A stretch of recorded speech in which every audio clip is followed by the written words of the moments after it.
there. It's been a while since I've done a commentary video, and it has not been for lack of trying, but it's been a combination of last year was just a year at work, so, you know, the brain cells to ruminate on things to comment on was limited. And then I have just been stuck in a loop of a few ideas that I've not been able to get to coalesce into the videos that I want to make.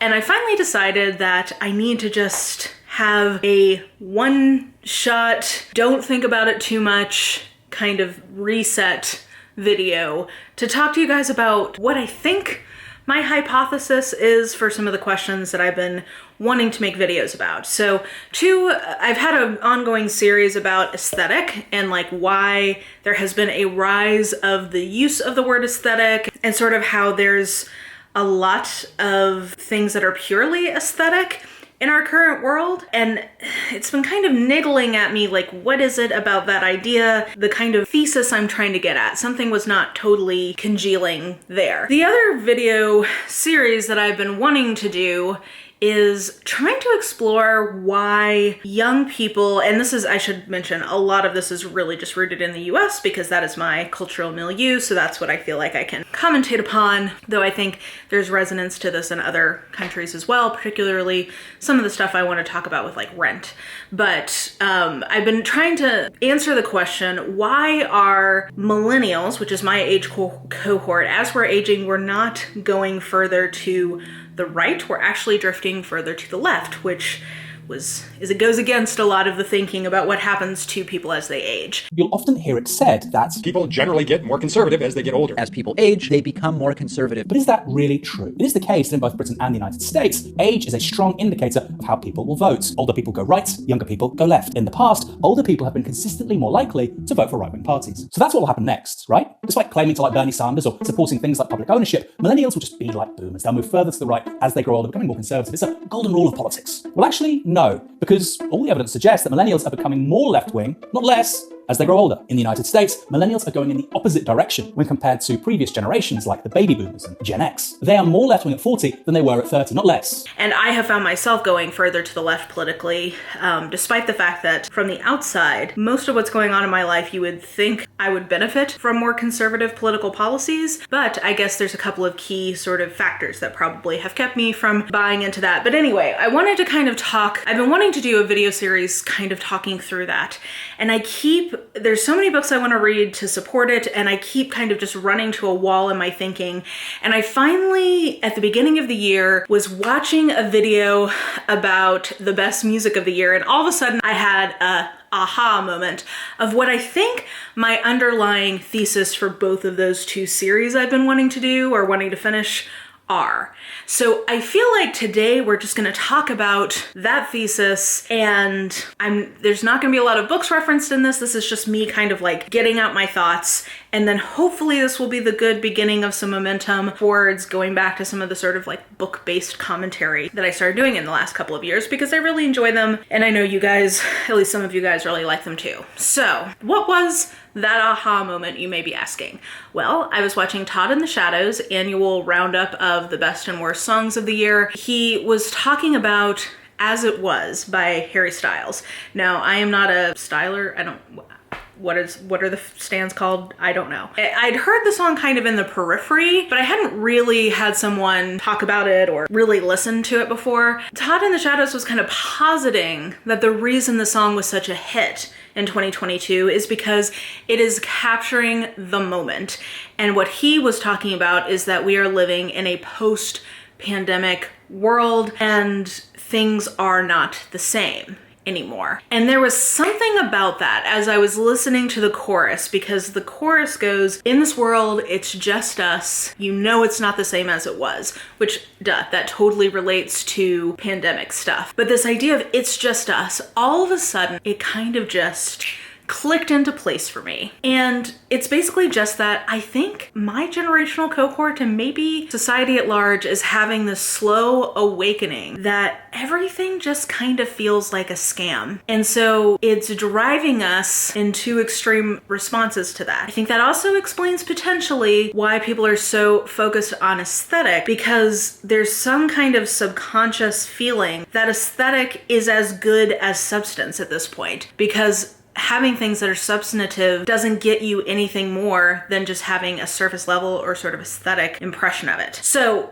I want to kind of explore that a little bit more. I should say I'm not intending this as like a black pill thing. So if you're not in a good mindset to talk about why I think we feel collectively like everything is kind of just a scam, maybe this is not a video for you. Also, I should say that I'm not necessarily calling the things we're going to talk about literal scams. I mean, I'm not saying that all of these are prosecutable or like criminal, but I'm using this more in the colloquial sense of scam, which is griftiness, trying to get one over on someone, trying to deceive someone to get something from them, letting people believe something that's not true for your own benefit. It's that kind of layman's version of scam. I am not saying that some of these things are literal, actual fraud in a legal sense. So I just made a nice little list of things that seem scammy. And once I had this thought, I literally just started collecting examples. So first of all, going back to as it was, this idea of what the pandemic has revealed to us about society. And it's basically that we cannot rely on each other.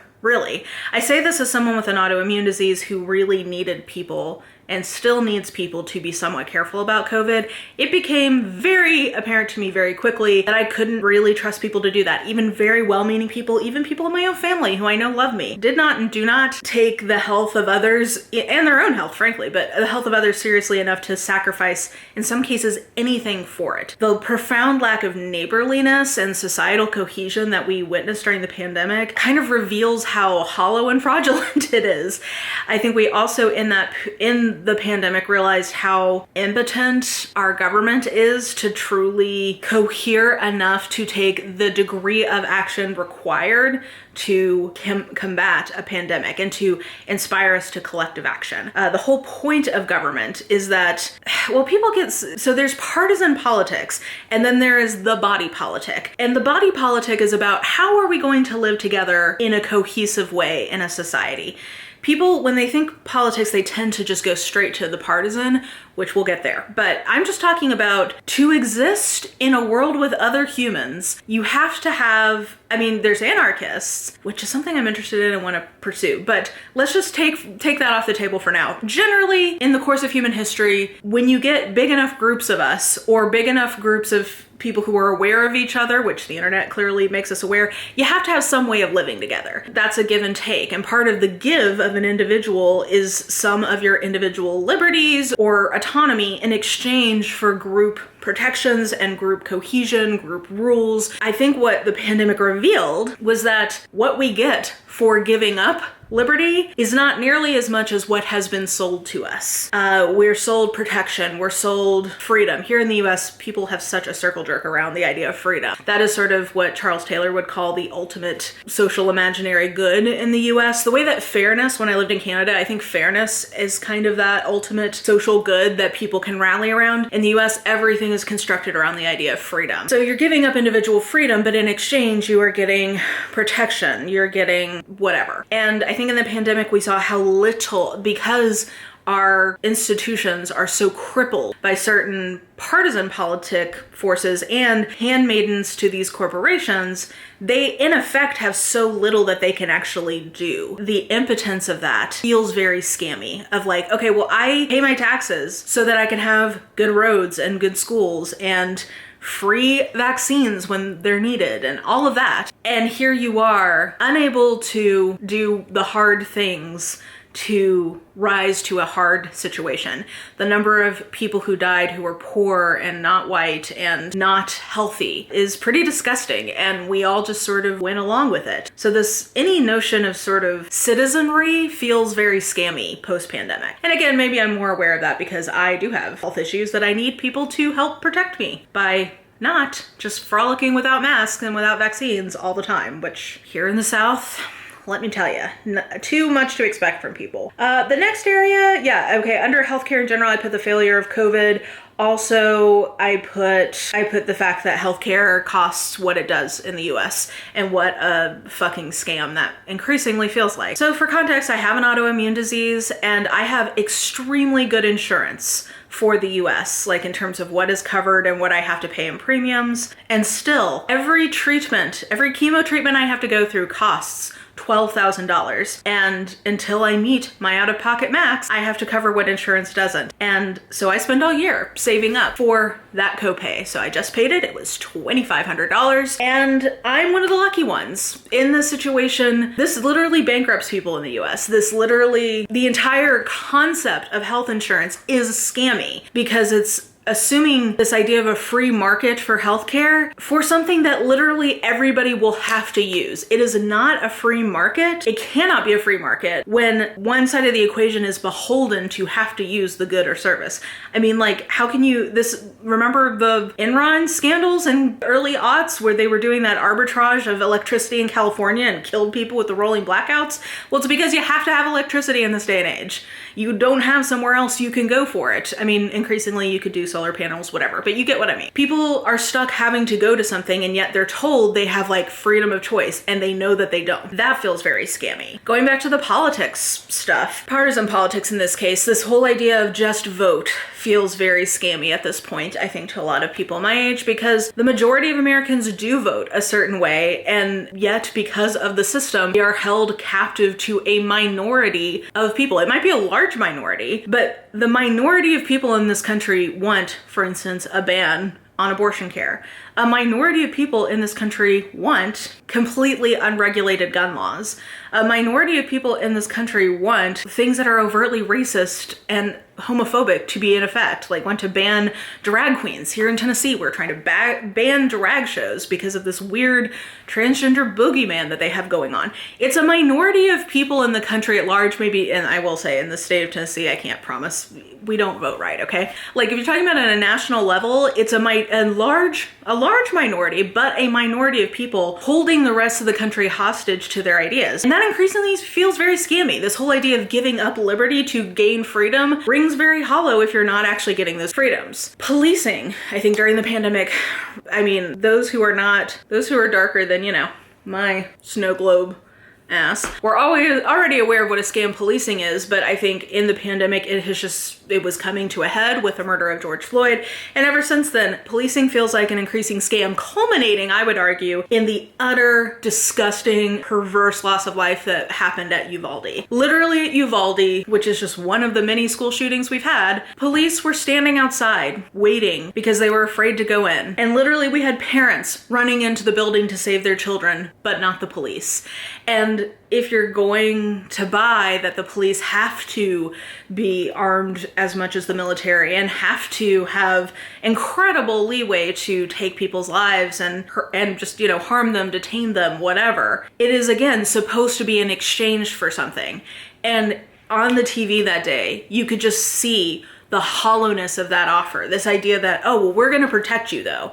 Well, no, like you cannot actually rely on them. It is a scam. It's a scam to essentially colonize and keep in line the least of these, as the Bible would call them. So anyway, that's healthcare and politics. But I feel like there's other kind of areas where this is emerging, generally in the financial area. This is where I do want to do more videos kind of about why younger generations are drifting to the left, including with respect to capitalism. But in a nutshell, I would argue that late stage capitalism is showing its cracks and is showing that it cannot live up to its promises. And I think part of why the older generations are more likely to go to the right in face of that is because they remember a time where capitalism was delivering on some of those promises. They were able to go to college and university for reasonable amounts of money without incurring incredible student loans. They were able to buy houses for like, I don't know, a pack of Natty Light and $200. Like, who even knows? But they were able to buy houses. They were able to afford to support themselves on part-time wages or while they were going through university. I mean, they were living in a time where capitalism was not doing bad by them.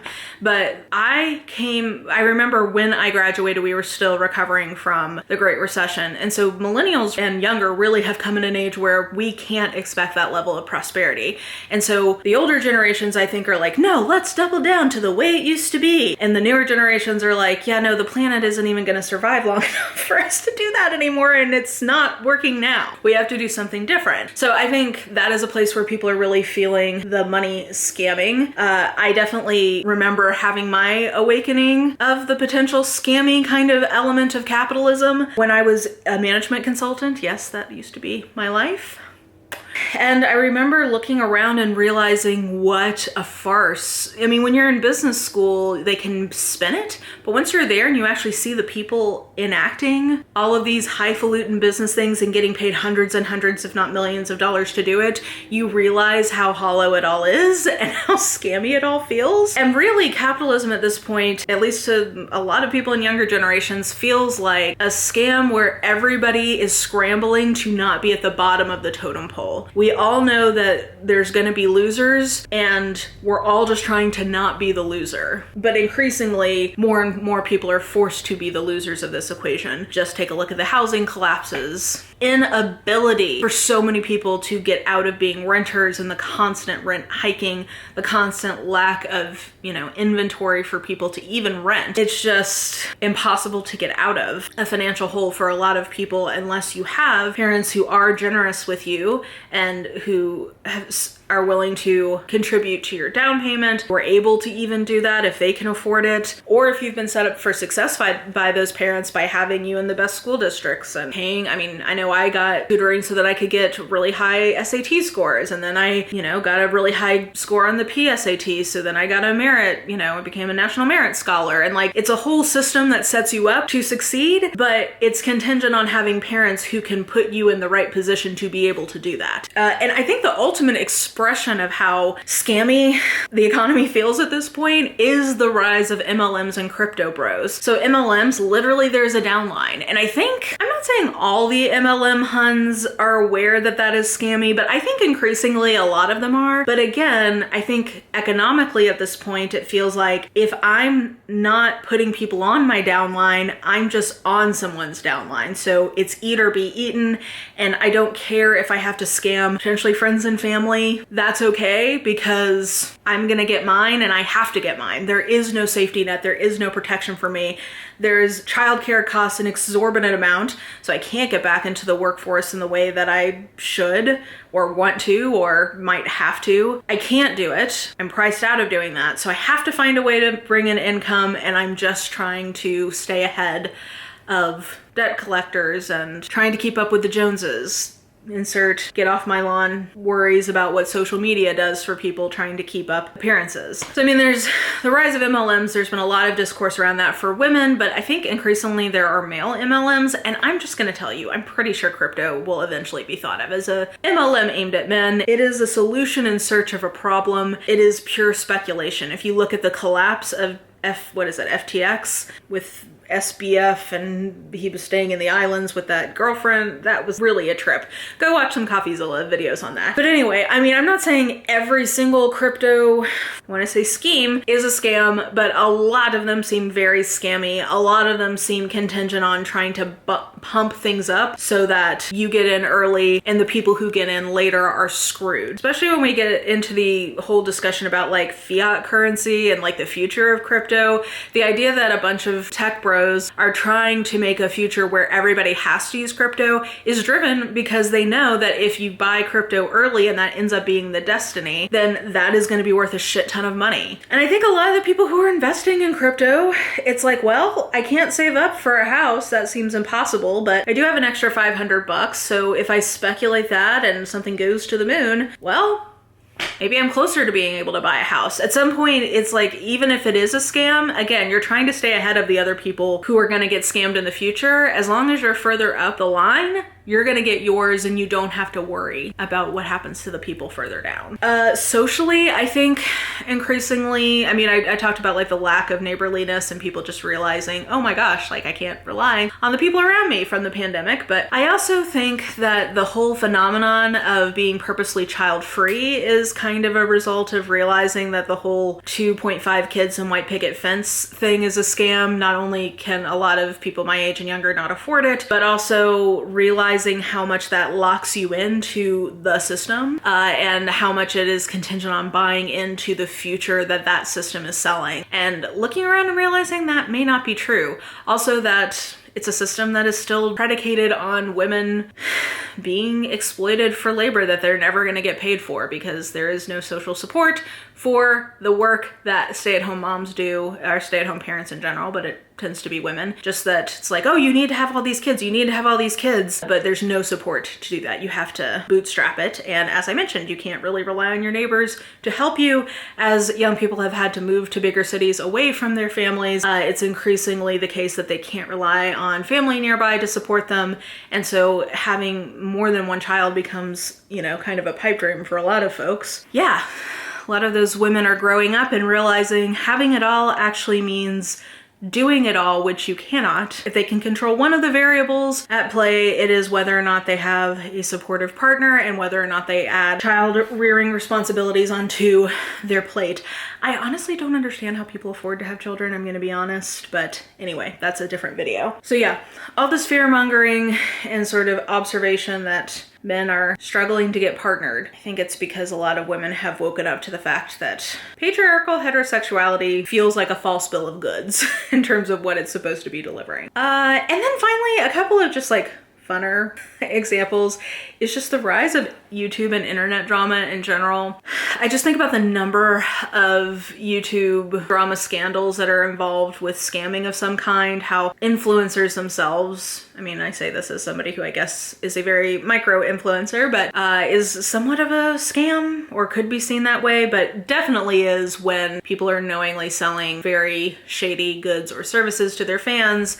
And then the fallout from that, I mentioned CoffeeZilla earlier, the whole drama between him and Logan Paul is very much scam culture. Gabby Hanna Mojo, cosmetic brush scandal, I mean, that's a scam. Hannah Mojo has had several of those very scammy things. Yeah, anyway, there's just constant drama around it. Is something a scam or not from these various influencers? And then I think just finally the last kind of wild debacle of Twitter and how that has kind of exposed this intrinsic scamminess of believing in merit-based wealth and billionaires, because we've gotten to see nakedly exposed what a boob Elon Musk is and how he's not some sort of like genius whatever billionaire bro who got there purely because of his own ingenuity. Like, we've been able to see real time the fumbliness and falseness of how actually like more intelligent or prescient or visionary any of these folks really are. It's a lot of right place, right time. In Elon's case, inherited wealth, etc. Well, and if we get into that, I mean, Trump for sure feels like the embodiment of a hollow Nepo baby. I guess even just the whole discourse around Nepo babies, people waking up to the scamminess of how a lot of people who are in the spotlight are successful are that way because, not because they are intrinsically brilliant or talented or skilled, but because they have the right connections. So anyway, that feels like kind of an unfocused rant, ramble, whatever, and you can see why I've been kind of stalled out on trying to figure out how to do a commentary video as I've been letting all of that percolate. So this is just my bleh. Everything feels like a scam right now, and I think that is what is driving a lot of our disintegrating social cohesion and body politic cohesion, because it all feels like it's not real. It's not delivering what was promised. And I think different pockets of society are responding to that in different ways. But I think it's driven by this underlying sense for a lot of different people that it just feels like this isn't what I was promised it was going to be. So hopefully now that I've got this kind of, this is where I'm coming from video out, maybe I'll get a little unstuck and be able to get back into some commentary videos. Can't promise that, but that is my intention. I have some books Specifically, I'm wanting to read about why, like getting more specifically into some of the ideas of leftist politics and why I think they appeal to my age cohort and down. Oh man, I didn't even talk about climate change in this, but yeah, definitely mark that down as a part of this hypothesis. But anyway, so I'm reading a few books. I'm reading a really good one right now called Why Women Have Better Sex Under Socialism, which I think gets into some of like the scamminess of the patriarchy. But anyway, I'm hoping that I'll have some videos about that and also continue my aesthetics series at some point, but it's all contingent on me having enough brain power to try to have more interesting video than this where I'm just kind of rambling. So look for that. Let me know what you guys think. Let me know if you thought of any other examples that I could explore. And yeah, I hope to see you again soon to talk about some of this stuff. Like if you liked it, subscribe if you want to hear more. I usually talk about book stuff, but sometimes I do these more commentary based kind of videos. So subscribe if you want to hang out for more of that. And yeah, I think that will do it for this one. Hope you guys are having a good day. See you on the internet. Stay safe. Try not to be a scammer.